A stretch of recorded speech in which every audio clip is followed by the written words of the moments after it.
What's up, Rebels? I'm Nate Houseman, blogger, web designer, writer, and advocate for everyone trying to make it on their own terms. We're going to talk about the weekly news uh, on economics and culture, and we're going to laugh at some bigwigs, and we're going to cheer on some creative types who are making a living through cryptocurrency, through blockchain, and we're going to kind of dig deep into why you can't find workers and why everything's so expensive.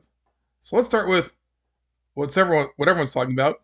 Get ready for some huge Streisand effect. Twitter suspends ICANN for second time in 24 hours over Fauci email dump. ICANN promises more to come. So what is this? We all know about Dr. Fauci's emails and what a flip-flopping,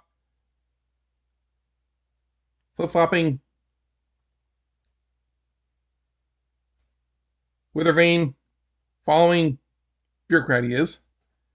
Twitter has National File reported on Thursday that the Informed Consent Action Network, or ICANN for short, was locked out of their Twitter account for 12 hours after they publicized that they had acquired 2,957 pages of emails sent from Anthony Fauci between February and May of last year. The big tech platform blocked the organization dedicated to increasing informed consent regarding vaccinations out of their account due to alleged violations of their misinformation policy regarding COVID-19, despite the fact that their tweet seemingly did not break any of the rules under that specific regulation. I'm barely on Twitter, but I'm on Facebook a lot, and every time I mention something about COVID, the fact checkers have to put their little tag on. It's like, aren't they open to other points of view? Michelle Malkin, the great conservative pundit, says, "My friends at ICANN Decide were suspended by Twitter today for reporting they have 3,000 additional pages of Fauci's emails they obtained through FOIA. They'll be posting at icanndecide.org tonight. Spread the word and help crowdsource review of the emails."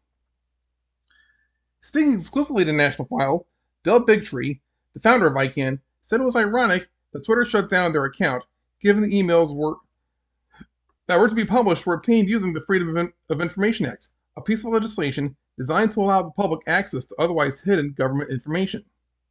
Quote, "They all seem to allude to anything that goes against WHO statements or guidelines, or the CDC will be censored.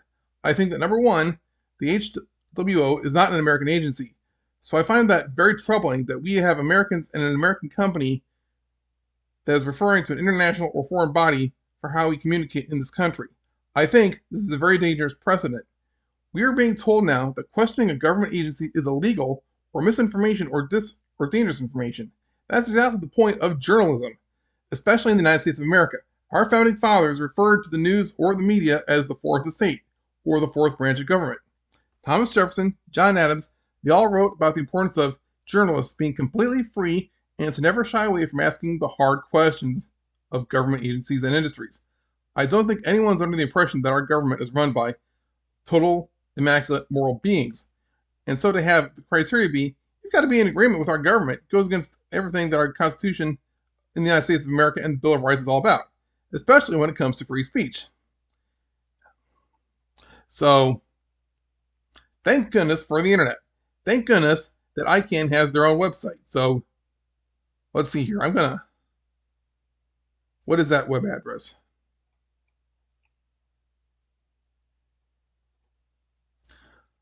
icanndecide.org. Go to the website and bookmark it.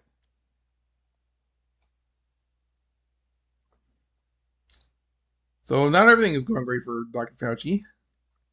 From Deadline, Dr. Anthony Fauci book scrubbed from Amazon, Barnes & Noble after premature posts.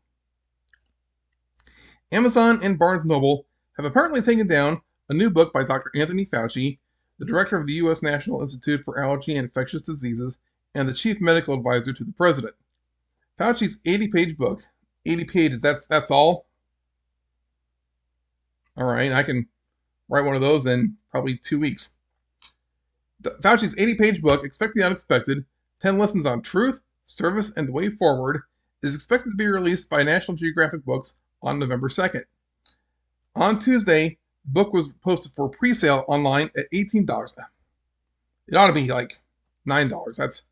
That's how much. I published a book on Kindle, and they pretty much limited me to like it can only be about $10 or $12.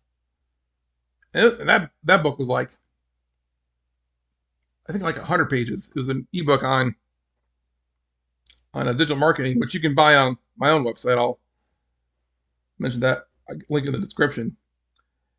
On Tuesday, the book was posted for pre-sale at $18 on both websites. The posts were then removed.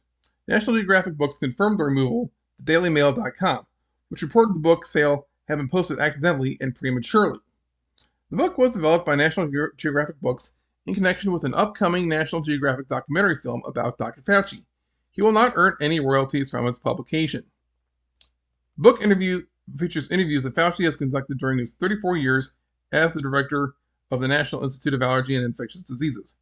The overview states, the earnest reflections in these pages will offer a universal message on how to lead in times of crisis and find resilience in the face of disappointments and obstacles. Meanwhile, Fauci's under fire as emails published by the Washington Post appeared to contradict some of his public stances on face masks and other pandemic issues. So, Fauci's not going to earn any money from sales of the book, but he probably already has like an advance. If you follow like certain podcasts, you know that a lot of these deep state swamp creatures, they get their compensation from the deep state through book deals. That's kind of how they're paid under the table. So you probably got an advance from the book from National Geographic, probably got an advance from whoever, and they pass it on to Fauci. So he's probably got his already. So it's been, what can I say about the epidemic or the pandemic? It's like I've posted about hydroxychloroquine. I've posted about the vaccine. It's like I'm not entirely against the vaccine. I'm just really perturbed by how many people are like trying to push it and be so tyrannical about it. When President Trump mentioned hydroxychloroquine last year, everyone, all the usual suspects in the mainstream media and government just flipped their lids because they knew he was right. I mean, we know now he was right. They've released studies on it, but they had to have the vaccine because they thought the vaccine wouldn't come out for like 5 or 10 years. That's usually how long vaccines take to be developed.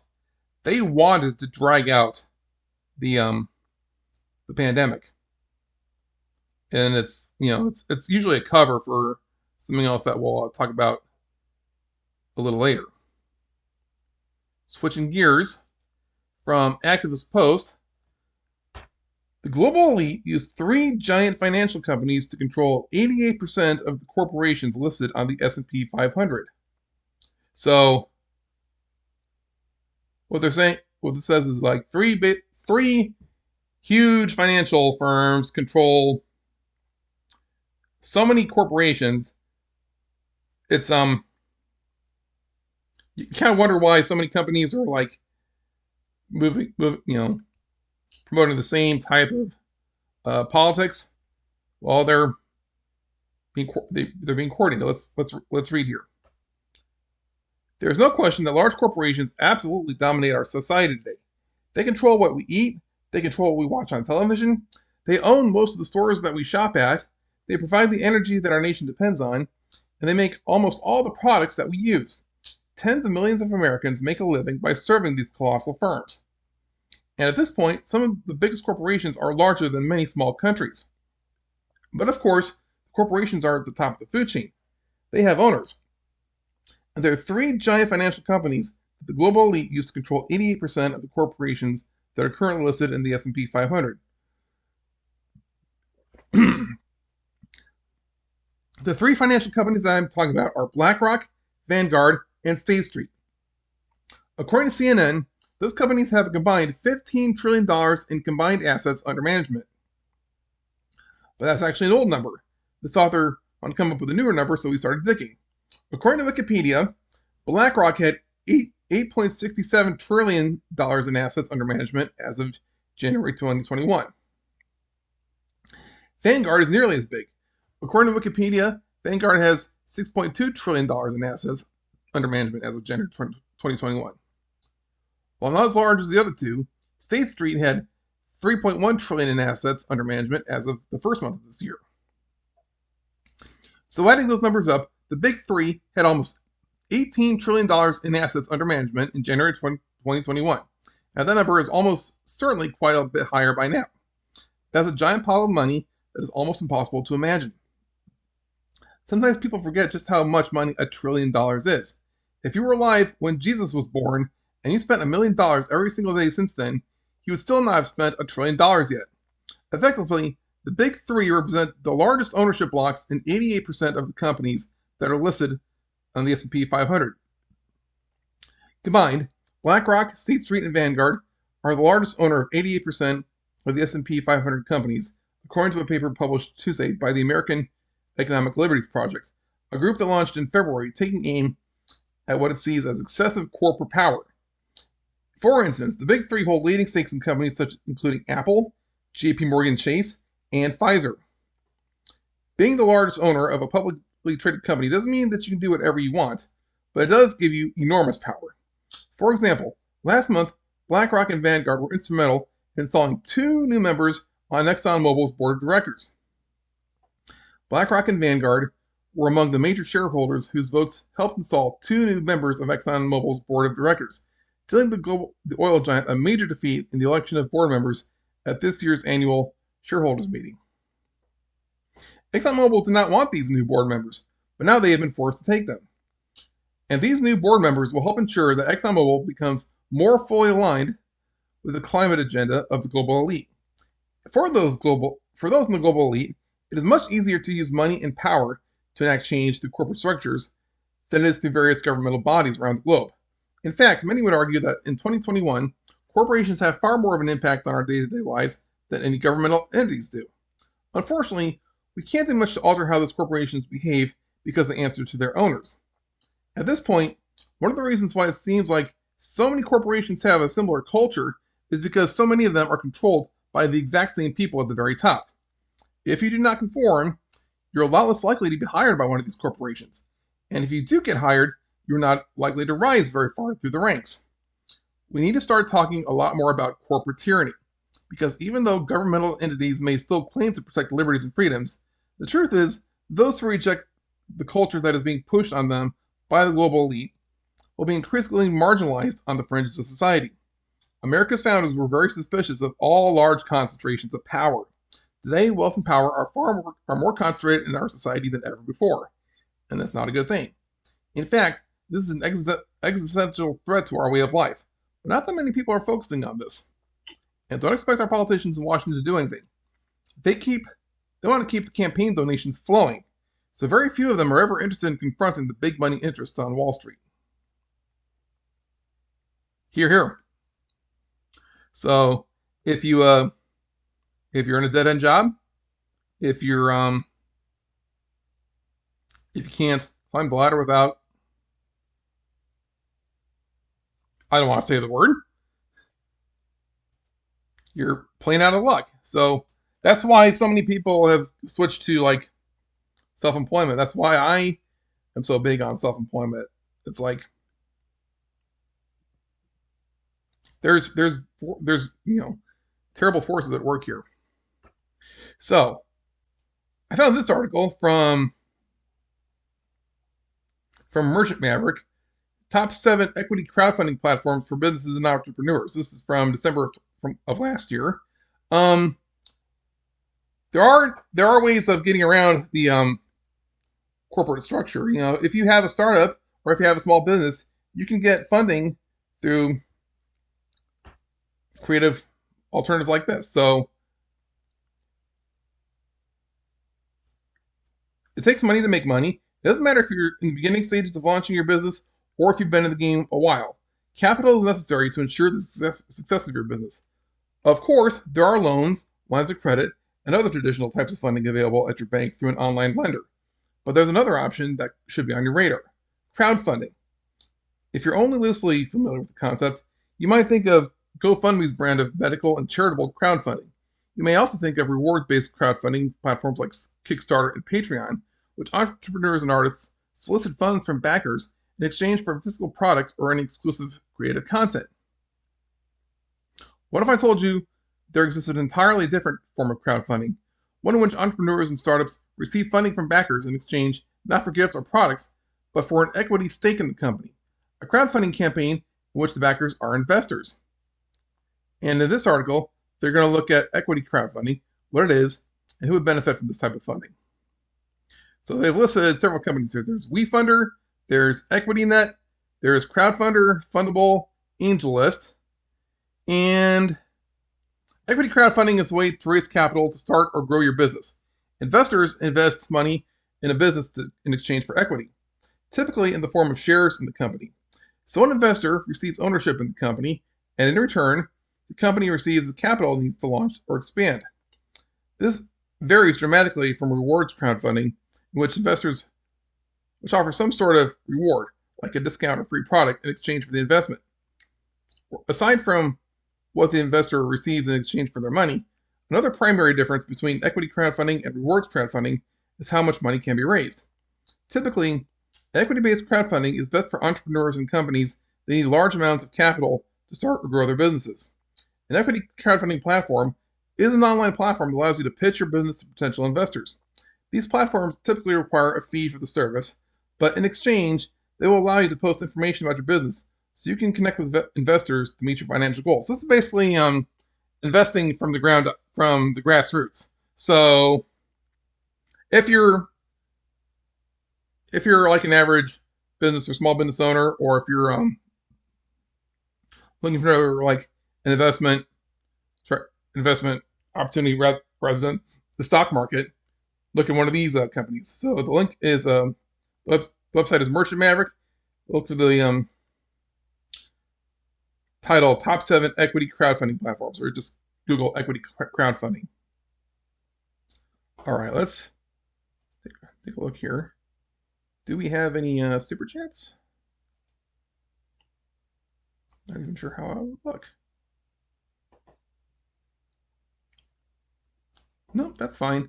I'll mention some affiliate links a little later.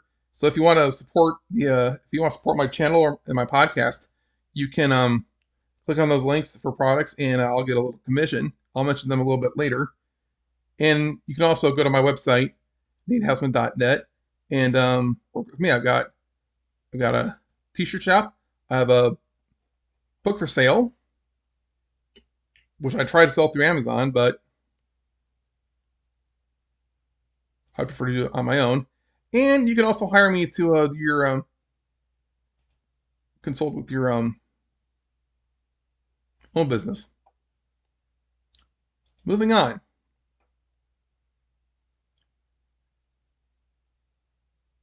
How much discomfort and cringe did Black Lives Matter cause us all last year? Founder of Black Lives Matter chapter quits after learning the ugly truth. Now, Black Lives definitely matter, but the Black Lives Matter organization is just a front.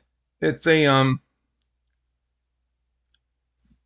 their founders have admitted they are trained Marxists. They're this is what crooks. This is what crooks do. They disguise their nefarious purposes behind ideology. I call it the Hans Gruber theory. Hans Gruber, the villain in Die Hard, he negotiated with the police when he and his men hijacked the Nakatomi building and took the Christmas partygoers hostage. They negotiated with the police, trying to support various revolutionary causes around the world. What it really was a distraction. Hans Gruber was really just trying to break into Nakatomi's vault and steal a fortune in banknotes. And that's how it is with politicians, that's how it is with terrorists, that's how it is with totalitarian governments. They use ideology, they use good causes basically as a cover for their graft. So let's go. Let's look on here. A Black Lives Matter chapter founder in Minnesota has resigned, claiming that the organization is not concerned about helping black communities or helping improve the education quality in Minneapolis, according to a video published last week. Richard Turner, the founder of a Black Lives Matter chapter in neighboring St. Paul, said he started the branch in 2015, but became disillusioned roughly a year after becoming an insider within the left-wing organization, according to a video released by Take Charge, a group that rejects various provisions promoted by Black Lives Matter, including critical race theory claims that the United States is inherently racist. He says, after a year on the inside, I learned they had little concern for rebuilding black families, and they cared even less about improving the quality of education for students in Minneapolis. That was made clear when they publicly denounced charter schools alongside the teachers union. I was an insider in Black Lives Matter, and I learned the ugly truth. The moratorium on charter schools did not support rebuilding the black family, but it does create barriers to a better education for black children. I resigned from Black Lives Matter after a year and a half, but I didn't quit working to improve black lives and access to great education. Representatives for BLM didn't respond to requests for comments by press time. This is Zero Hedge, so I don't imagine they would. Approximately a year after George Floyd's death in Minneapolis, support for the group has plummeted in the United States, according to a recent poll by the Morning Consult. Only 40% hold favorable views about the organization, down from 61% last May. A USA Today survey found that 36% of Americans now would describe Floyd's death as a murder, down from 60% last summer. A poll in May conducted by the newspaper revealed that the Black Lives Matter call to defund the police has even less support, with only 18% of respondents supporting to it. It comes amid recent controversies surrounding Patrisse Cullors, a co-founder of the organization, who resigned after a series of reports about her real estate portfolio and finances. Following the report's publication last month, Cullors asserted that she did not misuse any donations to Black Lives Matter. In a statement last week, Cullors, a self-described trained Marxist, said, with smart, experienced, and committed people supporting the organization during this transition, I know that BLM GNF is in good hands. The Foundation's agenda remains the same: eradicate white supremacy and build life-affirming institutions. Cullors told the Associated Press that her departure was planned more than a year in advance and wasn't related to the reports about her finances and her multiple homes, claiming they were right-wing attacks meant to defame her character. So, going back to defund the police, you know what that's really about? The deep state hates that local cities, local governments, and counties have their own law enforcement. They want a national law enforcement organization. It's just another type of concentrated power, centralization. Local law enforcement is decentralized. It's spread out throughout the nation. It's tailored to each specific city or town. And if the police are corrupt in one city, you don't have to live there. You can go to a city where the things are run better. So that's the beauty of federalism. That's the beauty of what the founding fathers envisioned. If you don't like how things are run in one state or in one city, you can go to another, and it shouldn't be affected. So that's that. Switching gears again, we're going to talk about some more corporate nonsense. The Teenage Mutant Ninja Turtles are allegedly at the center of a $2 billion tax fraud scheme. Now, is this really tax fraud or is it a loophole? We're going to see that a lot of big companies use this. The Teenage Mutant Ninja Turtles have just met their greatest foe yet: taxes. According to a report from the New York Times, Viacom, which owns the right to the Turtles, along with Transformers, and a slew of other intellectual property, is under intense scrutiny after a Dutch nonprofit alleged that the media conglomerate has been going to great lengths to avoid paying the U.S. government billions in taxes by using a convoluted loophole where it attributed revenue from the blockbuster franchises to foreign entities. As the Times explains, a former Viacom employee sued for retaliatory firing after she objected to the practice in 2016. But both parties eventually settled and sealed the terms of the agreement. However, details of the lawsuit have now been made public, which paints a picture of the alleged tax scheme. In the suit, the executive accused Viacom of hatching a plan to attribute the revenue of the popular franchise Teenage Mutant Ninja Turtles to the Netherlands for tax advantages. While the rights to the franchise are owned by a Dutch entity, all of the business concerning those rights took place in New York, the suit read. The sole purpose of transferring the licensing rights to the Netherlands company was to avoid the U.S. tax burden. And so many companies do this. I've heard about Activision, the huge AAA game publisher. Like they're actually registered in a small basement in some building in the Netherlands, like Amsterdam. And you talk about corporations not paying their taxes. Well, they don't pay taxes to the United States. They probably pay taxes to other countries where the corporate tax rate is a lot lower. So I think what we can learn is if you want companies to pay taxes to your company actually ought to lower taxes. So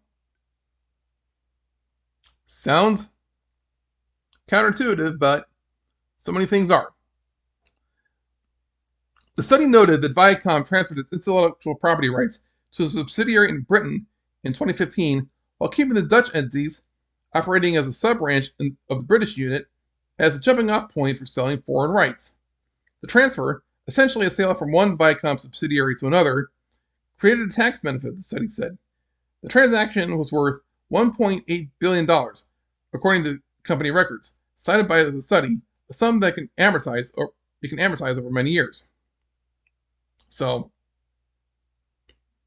many companies do this. They have like maybe Swiss bank accounts, or they're registered in the Cayman Islands. It's like they get out of paying taxes to the United States government because in reality their official offices are located somewhere else.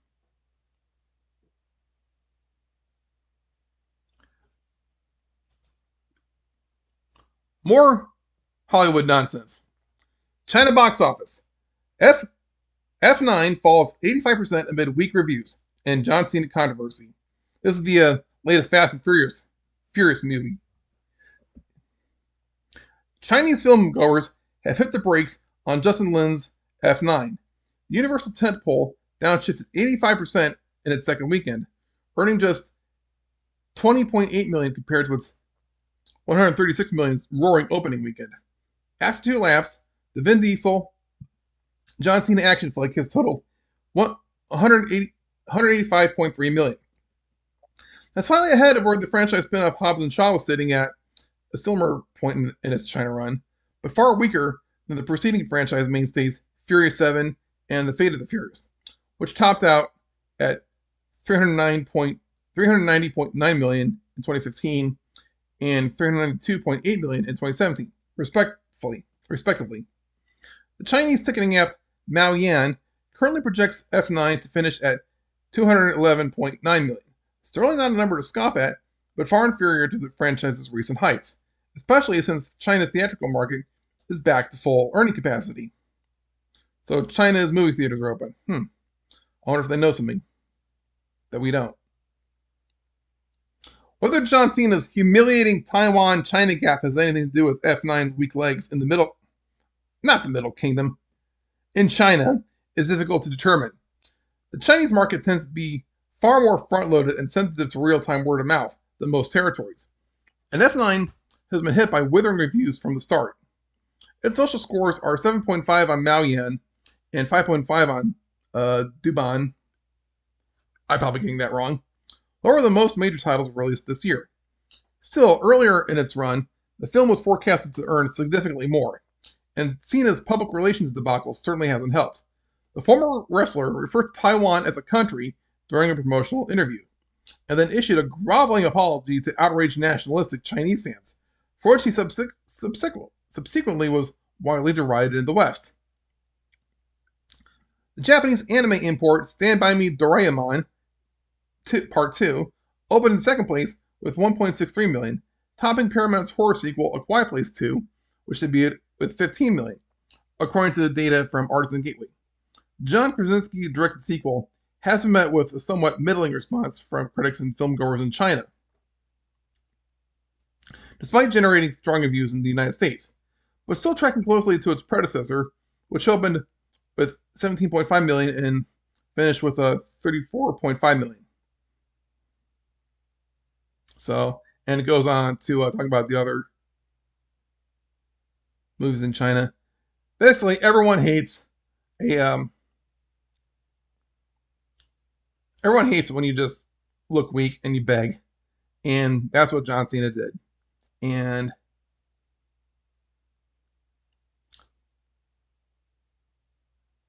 America's ticked off at it because he ditched our ally Taiwan, and China's mad at him because he's just looking weak. So he did it to himself. More cultural corporate nonsense. Black Panther writer Ta-Nehisi Coates wants better for creators bringing these stories to life. Ta-Nehisi Coates, he's a writer with I believe he's a freelance journalist, and he has also written some stories for Marvel Comics. Now, comic books in the West are not in a good place, despite the spectacular success of superhero movies and TV shows. The comics are based on have really fallen on hard times in the West because fans just don't like the stories. Goes back to all the cultural dictates by those top three financial companies. They're pushing propaganda that fans just don't care about. But let's see what Mr. Coates has to say. With Black Panther issue 25 bringing Ta-Nehisi Coates' run on the Marvel comic, which transformed Wakanda into a time-traveling intergalactic empire, to a close, the writer's moving on to tell the next chapter of another comics icon story, with Warner Brothers' upcoming Superman movie about a black Kal-El. Though Coates is shifting to film project next, his love for comics runs deep, and his passion for the art form makes him want better for the creators working in the space. In a recent interview with Polygon contributor and former IO9 senior writer Evan Narcisse, Coates expressed the deep debt he feels to Marvel for putting him in a position to tell Black Panther stories.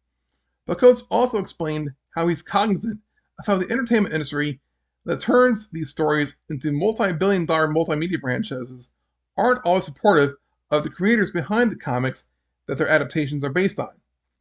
I'm not talking about myself here, because I feel like I'm somebody who's fortunate in the sense that I've been able to make a living in all kinds of other ways, Coates said. But there are people who make their living off of comic books, and I wish that Marvel found better ways to compensate the creators, who helped make Black Panther Black Panther.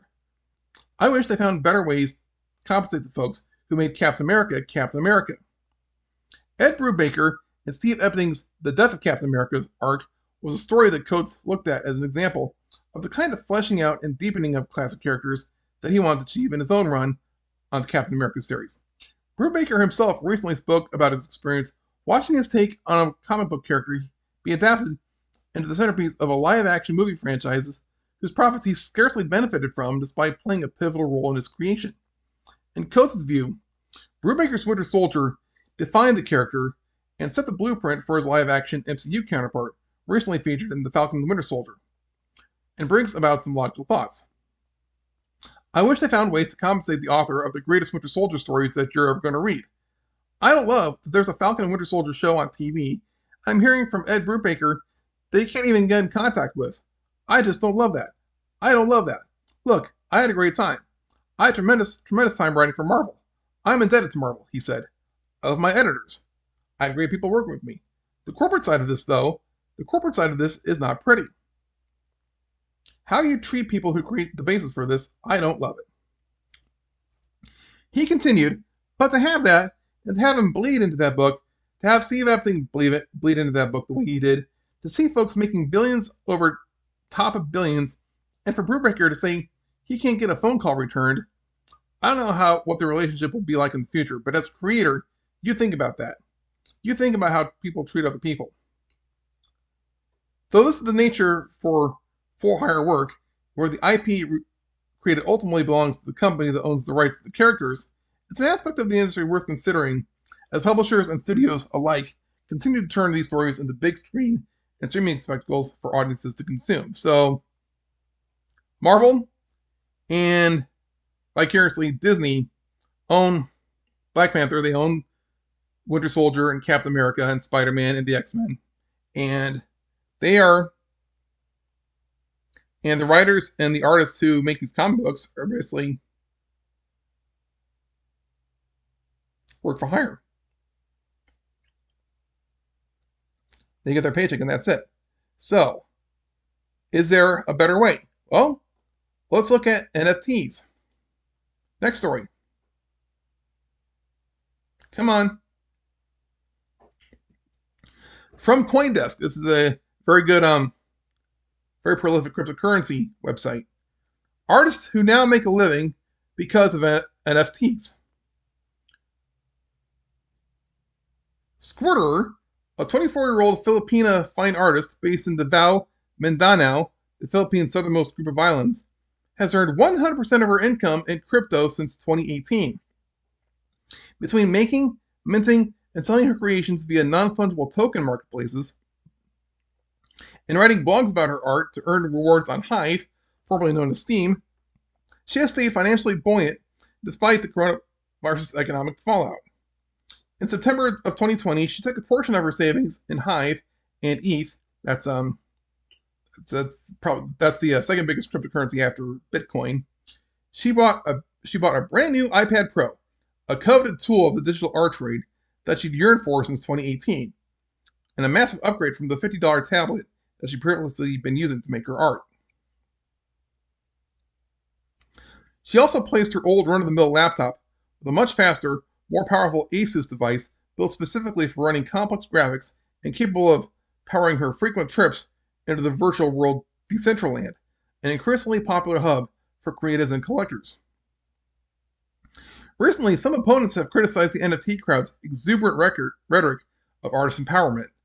But for creators like Squirter, the financial impact is real. And her ability to invest in equipment that she needs to do her job, well, indicates the crypto bull run and NFT boom have done more than just make the rich richer. That's especially true in the Philippines, where unemployment hit 10.3% in 2020, the highest it has been in 15 years.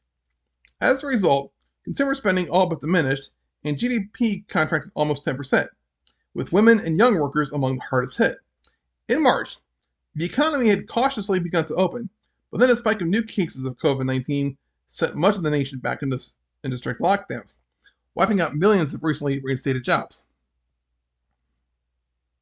Due to its struggles to provide enough stable jobs and get people spending again, the Philippines has been called the clear laggard in Asia, and the International Monetary Fund predicted that it will be one of the slowest countries in the region to recover from the crisis.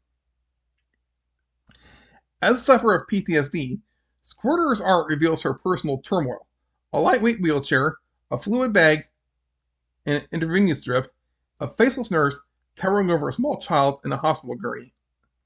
Upon being told she was too emotional to pursue her dream of an academic career in fine arts, she became determined to turn her painful experience into a competitive advantage by using it throughout her work, and make money out of it. Her intro to crypto came through Hive, where she blogged about her art and learned from the community how to swap Hive tokens for ETH on block trades before converting ETH to pesos on coins.ph, a popular choice for Filipino crypto newbies. As she became more savvy, she switched to other platforms, such as Bittrex and Binance, which charged lower trading fees. Squirter learned about NFTs in 2019 from her crypto friends in the Hive community, but didn't sell her first until March 16th of 2020. Titled Push Button, the artwork features a moon-bound Bitcoin rocket emblazoned on the button of a pedestrian crossing. The artist and collector by the name of Ruth Allen picked up the first edition for $22.30 at the time. Today, amid bull market prices, many of Squirter's NFTs are fetching well above the average price for NFT art, which peaked at $1,400 in February, according to nonfungible.com.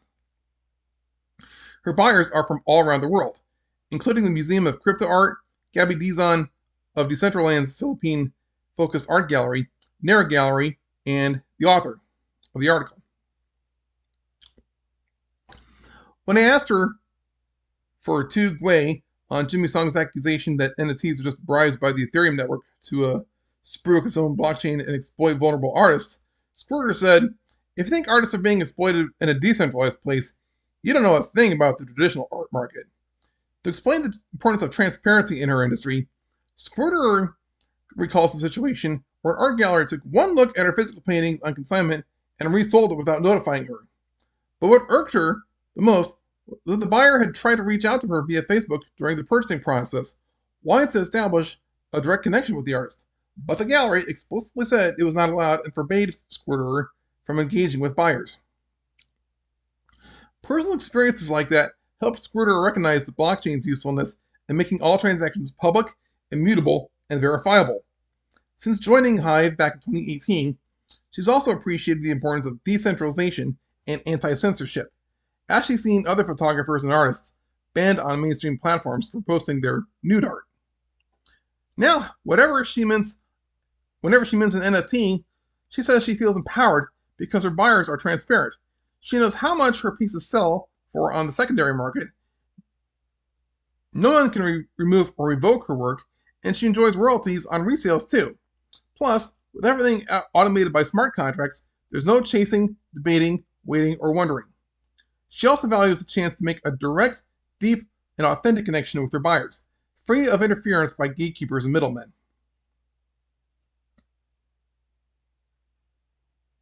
So the article goes on. Let's kind of go down to the ending here.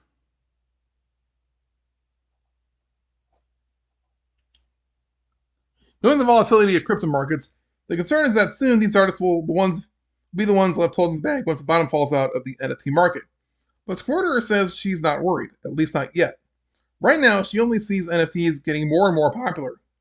And if and when the bear market does arrive, she plans to trade her crypto into stablecoins to buy back as necessary to survive the low, which isn't her first crypto rodeo. Conversely, this other artist, Crad Super Soldier, says he's never stops thinking about the impending crash, a hangover from when he bought his first ETH on coins.ph during the late 2017 market highs, and was forced to sell when the price was low because he needed the money for personal reasons. "I should have kept it in Ethereum," he says. Despite getting wrecked early, today Crad Super Soldier takes a Metacoven-like approach to his investments, putting 90% of his sand earnings back into other cryptos. He believes that portfolio diversification is the best way to protect against significant losses. So he holds a lot of different coins. "I'm more into my future than the present," says Crad Super Soldier. "There's no one investment that can save you, and I have a lifelong goal to take care of my parents," he explains, demonstrating a quintessential cultural commitment to family that anyone with ties to the Philippines will recognize in a heartbeat. Because when you buy from a Filipino creator, you're not only supporting the livelihood of the individual, you're supporting the people around them, the communities they participate, and the future of the Philippine economy. So,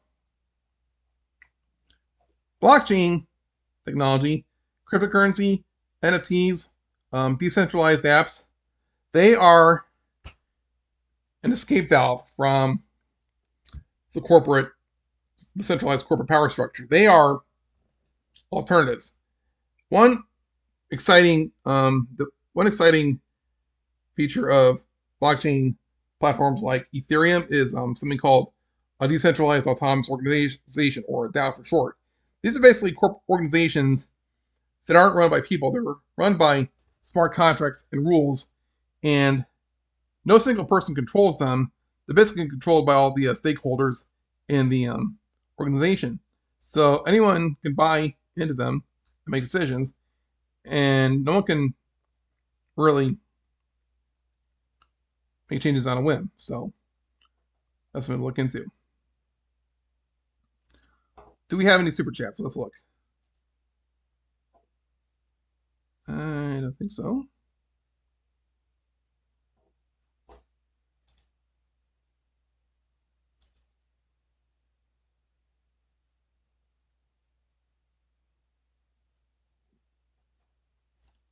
And that's fine. We'll get to some useful tools for you after the next couple stories. Dealing with the labor shortage. From Business Insider, nearly 40% of workers would consider quitting if their bosses made them return to the office full-time, a new survey shows.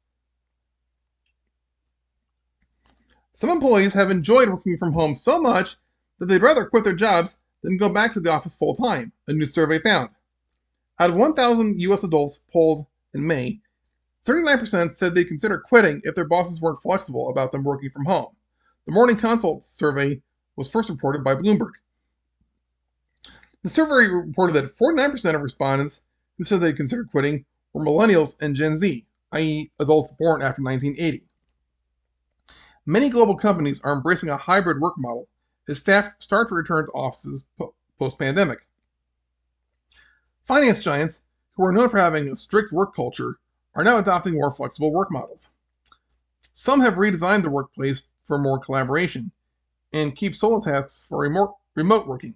Others plan to cut back on office space entirely. But some firms, such as JP Morgan, are not won over by the idea of remote work and want to see the majority of their workforce in the office. Jamie Dimon, the company's CEO, said on May 4th that remote work does not work for young people and those who want to hustle. Jamie Dimon, I've heard so much about him since I got into cryptocurrency. He's a suit if there ever was one. He said he would fire anyone in this company if they invested in Bitcoin, and I think currently he's changing his tune, but he is just a piece of work. Chris Biggs, a partner of the consultancy firm Theta Global Advisors, told Insider that employers need to be tuned into people's mental health as staff return to the office. You can do a lot of damage to those who don't want to go into the office, he said, adding that employers shouldn't force people to come to the office. A flex job survey released in April, which polled more than 2,100 people who worked remotely during the pandemic, found that 58% would absolutely look for a new job if they couldn't continue remote work in their current role. Just 2% of respondents said they wanted to work in the office full-time. The survey also found that the main benefits of remote work include cost savings and avoiding the office commute. More than a third of those surveyed said they had saved $5,000 a year by working from home. Excuse me. So, think about how expensive it is to live in certain cities like New York and LA, and especially San Francisco, where if you have a job with if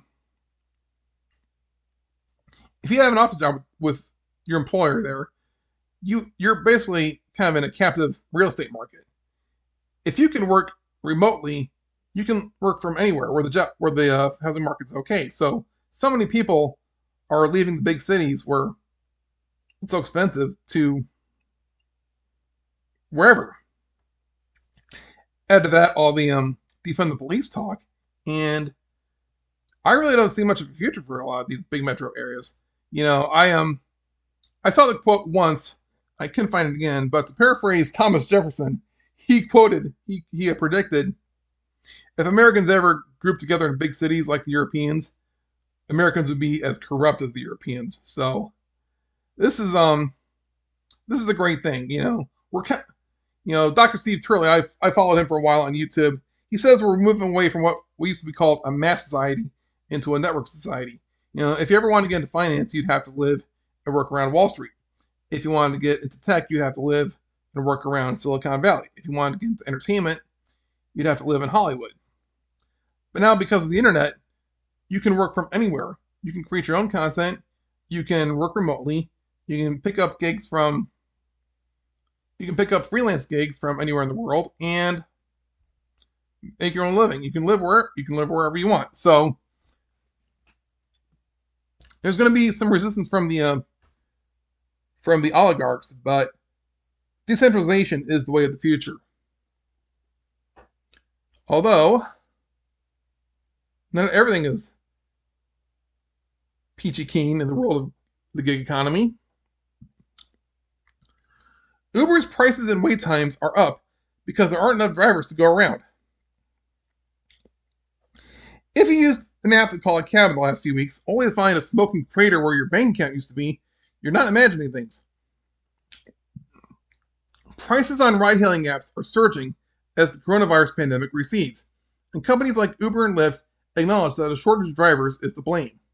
Just as restaurants and bars have struggled to staff up in the wake of many COVID-19 restrictions being lifted, so too have ride-hailing companies struggled to bring back enough workers to meet increasing demands. According to a recent analysis by the research firm Rakuten Intelligence, ride-hailing costs were 30% higher in March than they were during the same period in 2020.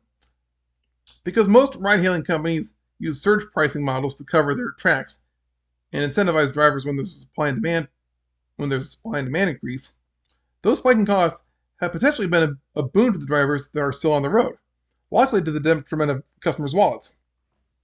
In a May earnings report, Uber acknowledged that the driver shortage, claiming that 3.5 million drivers and couriers it represented during the first 3 months of the year actually represented a 22% decrease from the same time the prior year. We have not seen driver company supply keep up with the demand growth in the U.S., says Derek Khosrowshahi, Uber's chief executive. During the same conference, Lyft also confirmed that it did not have enough drivers to meet demand. Both companies have been spending heavily on driver incentives in order to rectify the problem. Lyft has shelled out $100 million during the first quarter of 2021 on rewards like cash bonuses given to drivers for completing a certain number of rides. And Uber has poured $250 million into driver recruitment program it is marketed as a stimulus. But these corporate incentives are likely not as enticing as the federal assistance many gig workers are still eligible for, including the pandemic unemployment assistance that many Uber and Lyft drivers can still receive under the CARES Act. So, I mean, I drive Uber and Lyft, and I drive for DoorDash, and last year I made a full-time living with DoorDash. It was for some reason people tend to tip more on the food delivery apps than they do on the rideshare. It's probably in the way the apps are designed, but I barely Ubered much, but DoorDash has been pretty good. The fact that workers aren't desperate to crawl back to their low-paying gigs is a good thing. Well, Uber and Lyft are low-paying gigs, but you gotta find the ones that are good.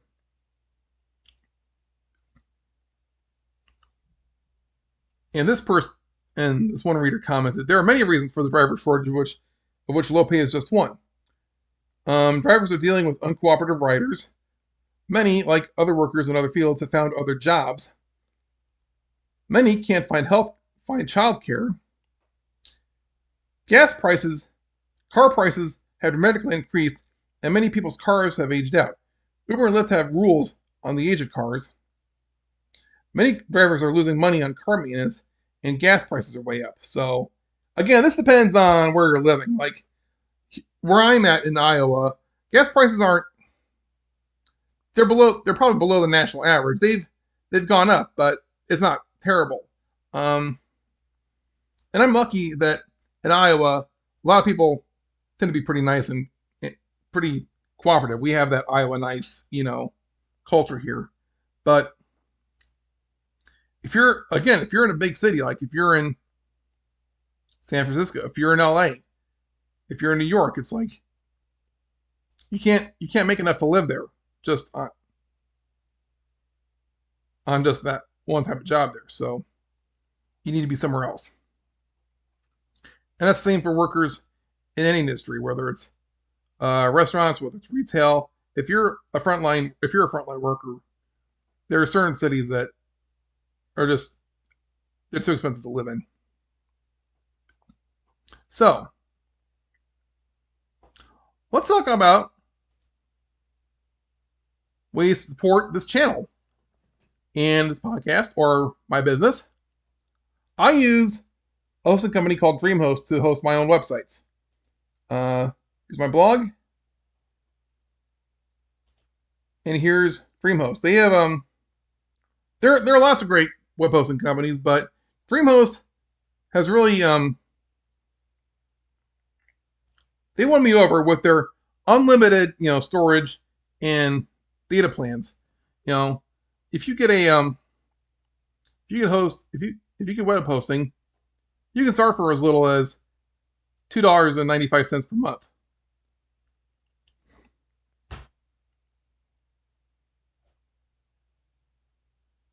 And I have looked at their comments on their Facebook ads, and they do support free speech. So if you're concerned about blogging and getting your message out, they're good. They're a good plan. They're a good place to park your website.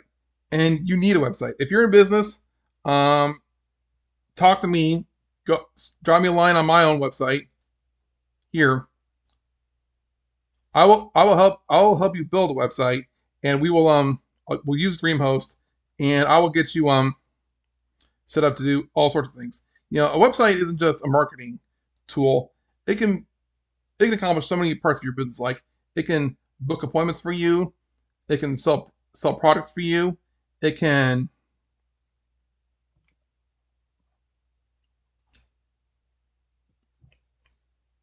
oh my gosh, there's so much. If you build your website on WordPress, there's probably a plugin for any kind of thing you can think of. It's like the App Store. There's a plugin for that.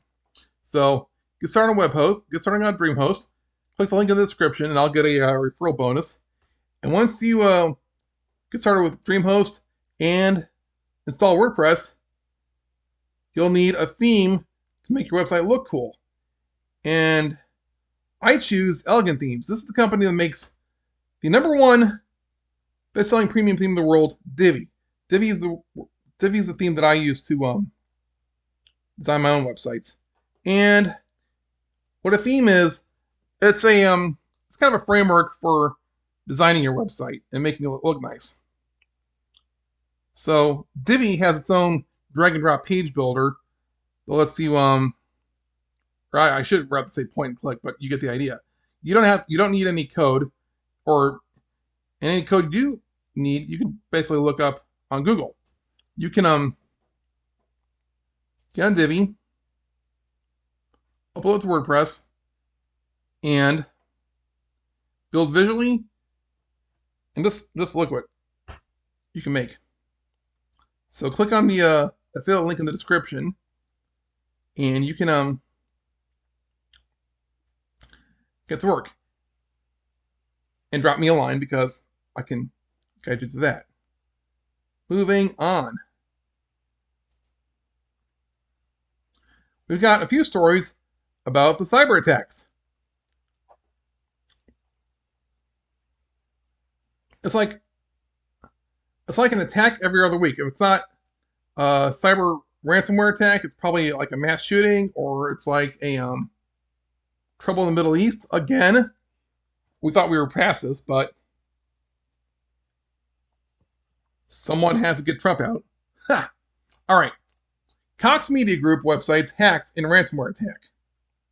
The Cox Media Group, which owns television and radio stations in 20 media markets around the U.S., was the victim of a ransomware attack Thursday, according to several reports. TV and radio streams for stations across the country were taken offline Thursday, according to trade publication Inside Radio. Reportedly, a number of sites were back up and running as of Friday, but a check of several websites of the company radio stations Friday morning revealed streams that were not working. Media spokespeople for Cox Media Group did not immediately respond to questions from the Hill about the issue.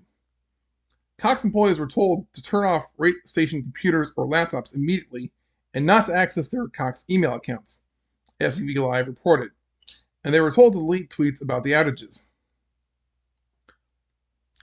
A tweet about the outage from Brent Martineau, the sports director of Jacksonville stations CBS 47 and Fox 30, captured by the Record, could not be found on Martineau's Twitter feed Friday morning. No stream today, Martineau posted, according to the Record. Apologies. Gotta listen on ESPN 690 today, and we hope to have a podcast, but not sure yet. Hoping it's just a one-day thing. Several organizations across the U.S. have been targeted by ransomware attacks this year. On Wednesday, a ransomware attack struck the largest ferry service operator to Martha's Vineyard in Nantucket, affecting some of its operations. On Memorial Day weekend, a cyber attack forced meat producer JBS to shut down production in all its beef plants in the United States. In early May, a cyber attack reportedly from the hacking group DarkSide temporarily shut down one of the largest gas pipelines in the United States. In response to a large number of attacks, the Justice Department this week said it will start giving ransomware investigations the same priority as terrorist attacks. So,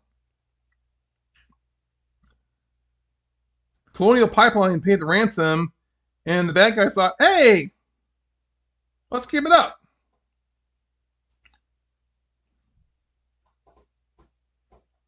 A couple other articles on the JBS.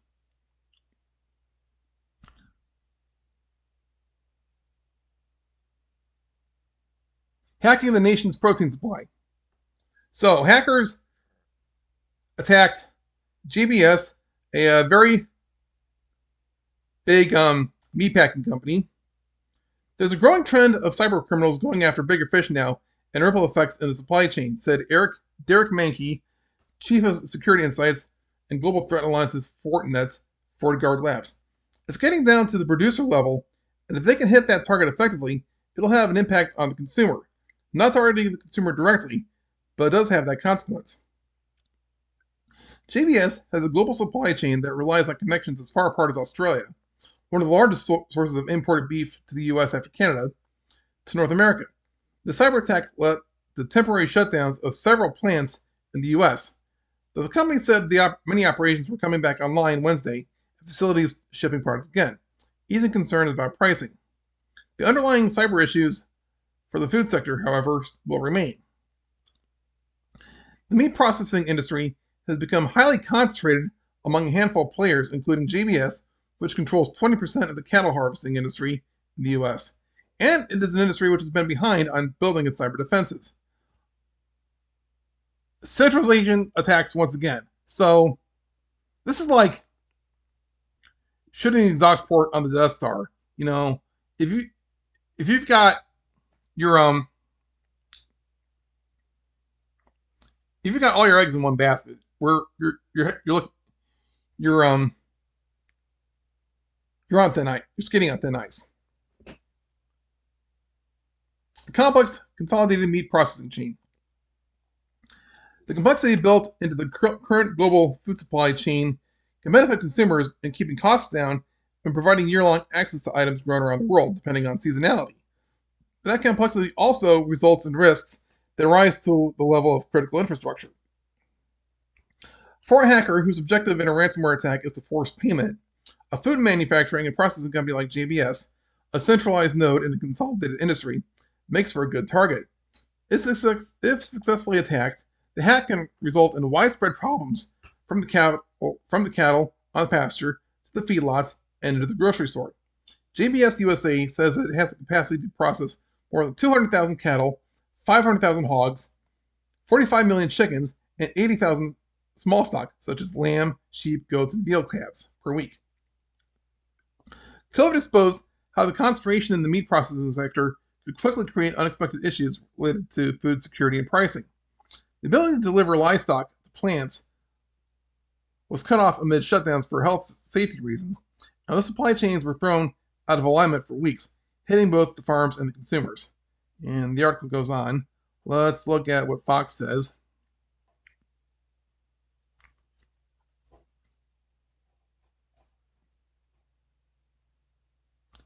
Not much different.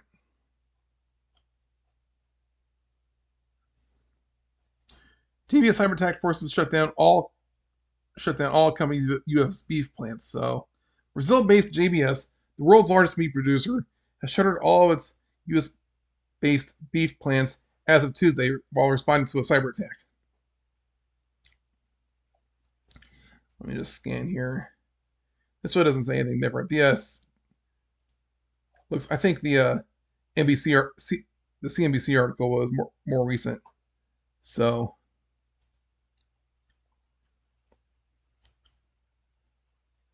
So why are they attacking meat? Well, they're attacking protein. And I haven't watched cable news for a while, but I hear a lot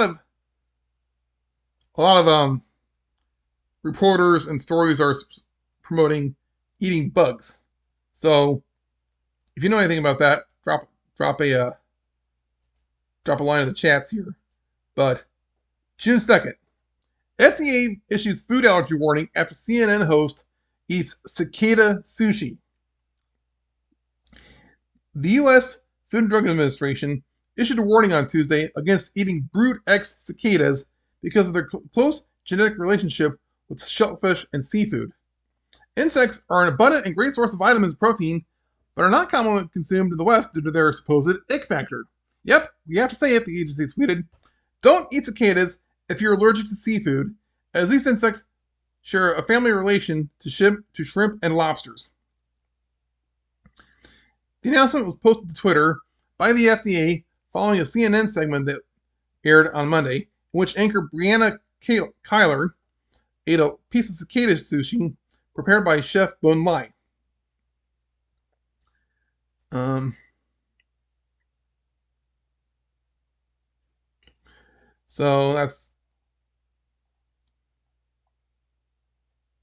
So CNN, they're eating bugs, and they've been talking about eating bugs for at least a couple years now.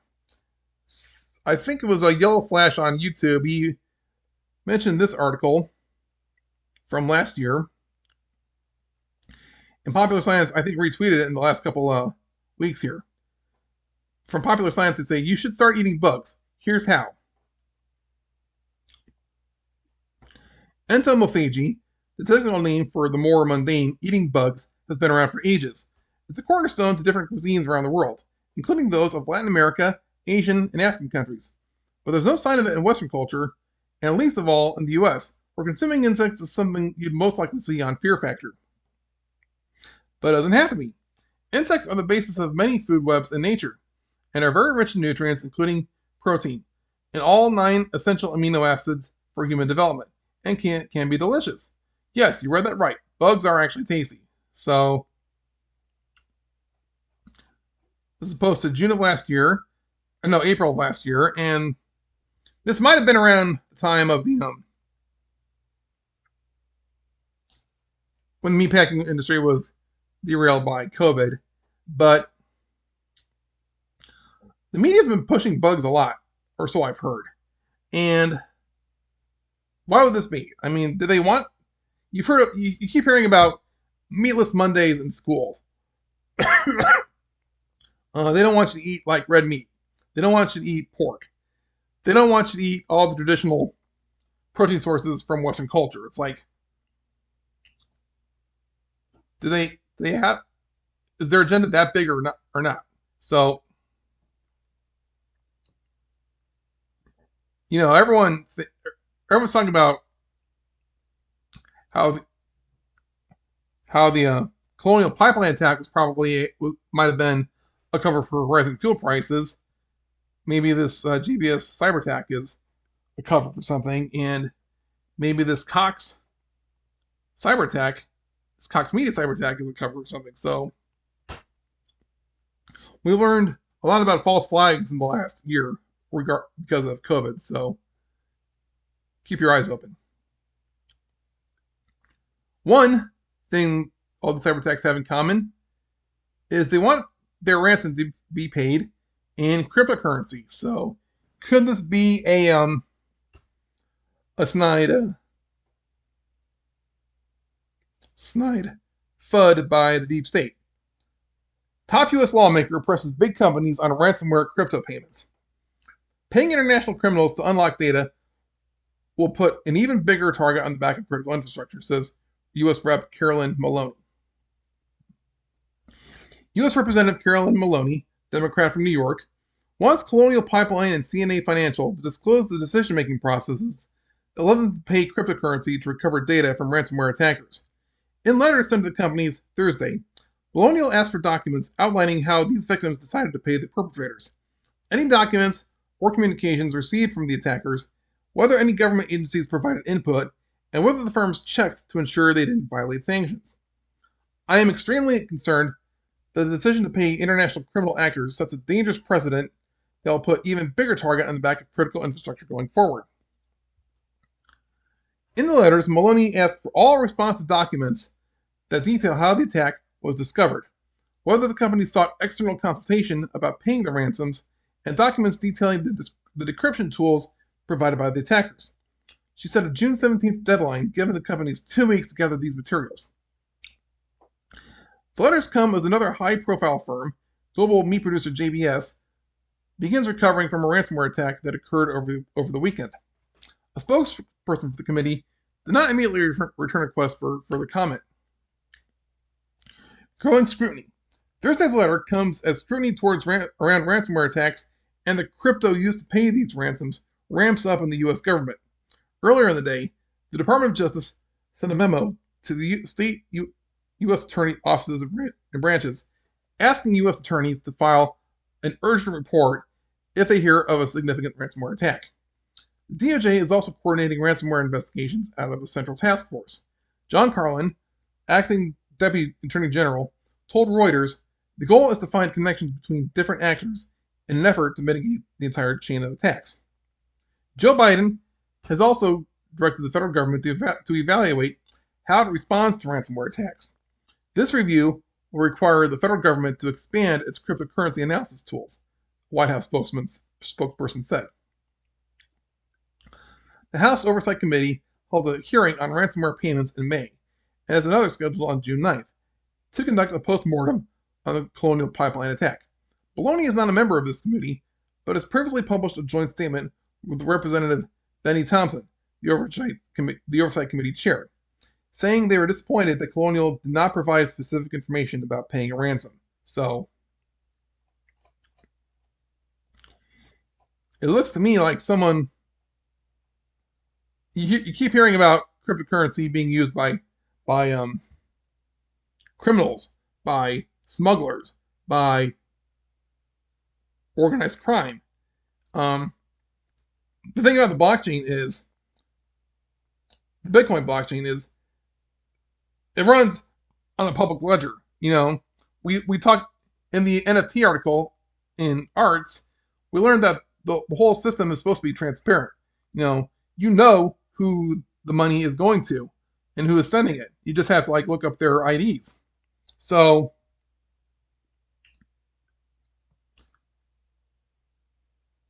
if they do track these cyber criminals down, it's like we're probably going to get some more red pills once we find out who they are. So, because I heard from Raging Golden Eagle, another YouTuber, when Edward Snowden was making news years ago, he said that a lot of U.S. spy agencies they use other countries kind of as a they kind of disguise their own cyber attacks as attacks from other countries like Russia. I don't quite remember all the details. I'd have to look up Snowden, but it could be that they say all these cyber attacks are coming from Russia by independent, criminal organizations, independent from the government. But do we know that for sure? Will we ever get to the bottom of this? We'll have to stay tuned. It kind of looks like a FUD campaign, fear, uncertainty, and doubt campaign against cryptocurrency, if you ask me. But a lot of people aren't buying it. As soon as the page loads. How do we know crypto is winning? Look where the talent is going. Cryptocurrency is poaching top talent from financial and technology giants. Crypto really is eating the software that ate the world.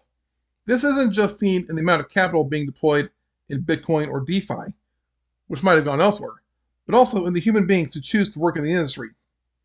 Over the last few months, there have been a few notable departures from traditional financial and software giants. Bridgewater, the world's largest hedge fund, lost its chief financial officer to NYDIG. Coinbase hired top Goldman Sachs lobbyist. FTX hired an executive from Citadel Securities. Then there are the regulators who have made their home at crypto upstarts. Former acting comptroller from the currency Brian Brooks took charge at Binance.us the same day former top U.S. commodities regulator Chris Giancarlo joined BlockFi's 5-person board. These are figures who, as part of their remit, had large swaths of the economy under their supervision and identified the most dynamic and personally rewarding opportunities as being in crypto. The internet is a remarkable and technological phenomenon.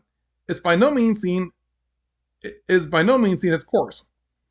What it's done first to information, then to retail and transportation, it's now doing in financial services in a very broad way, said Giancarlo the morning of his announcement on CoinDesk TV.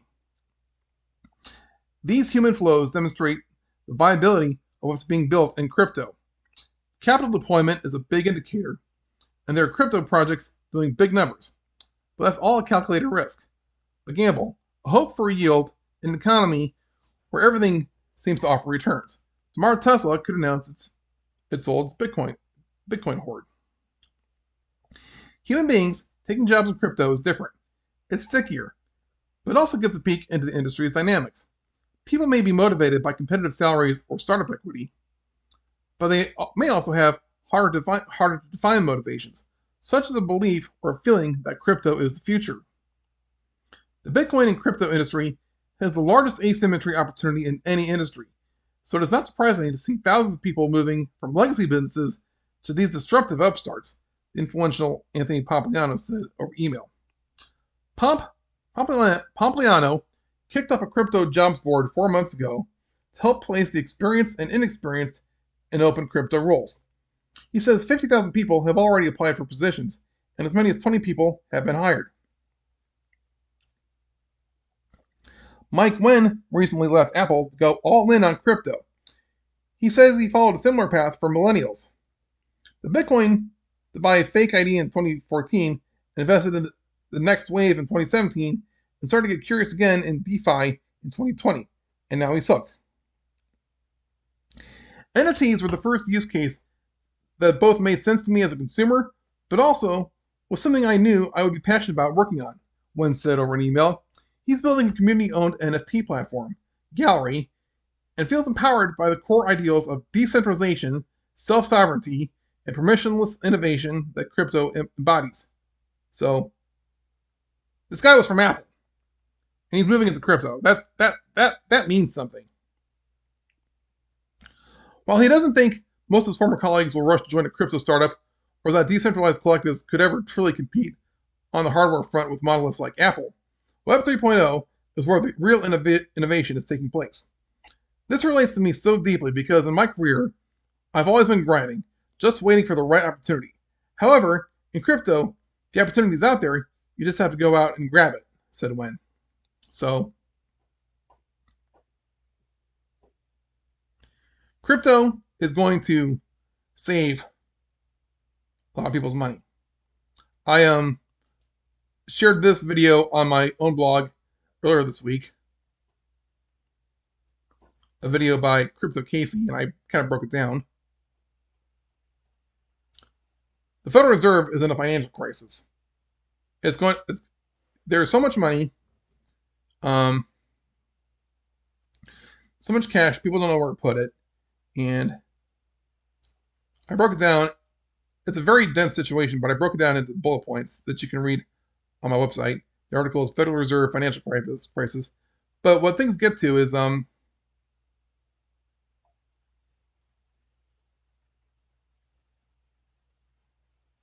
you can put money in stocks, you can put it in commodities. You can put it into real estate, but there's so much paperwork manipulation in these industries, and also in gold. This video talks about a process called rehypothecation, where an asset is sold or is borrowed over and over by different entities, and no one's sure who actually owns it or controls it. Gold has been rehypothecated, silver has been rehypothecated by use of different paper contracts. Real estate can be rehypothecated. So many things can be rehypothecated, but crypto cannot because of its transparent open ledger system. So this is probably a release valve. If you're looking for an asset, you need to get crypto. And with that, I will mention my last company of the day, iTrust Capital. This is another company I'm promoting. If you join them through my link, I'll get a referral bonus. But iTrust Capital is a company that helps you trade cryptocurrency and physical gold into your own IRA into your own retirement plan. So they actually do have a market of physical real gold and probably other precious metals and cryptocurrency. So if you click on the link in the description, you can get started in moving your in opening up a 401k or a Roth IRA into these assets. And the beauty of a Roth IRA is it won't be taxed actually probably won't be taxed at all until it matures and you reach retirement age. But this is a great if you're interested in physical gold, this is where I recommend you go get it. So with that, I hope I gave you some good information. I hope I gave you some reasons why we need to decentralize and we need to all empower ourselves and strike out on our own, and hopefully give people who stay with big corporations some leverage in their wages and benefits. I hope this was all helpful to you. I'll try to do this every week. And if you missed the stream, it'll be on YouTube and Facebook, and it'll be on podcasts. So I bid you do.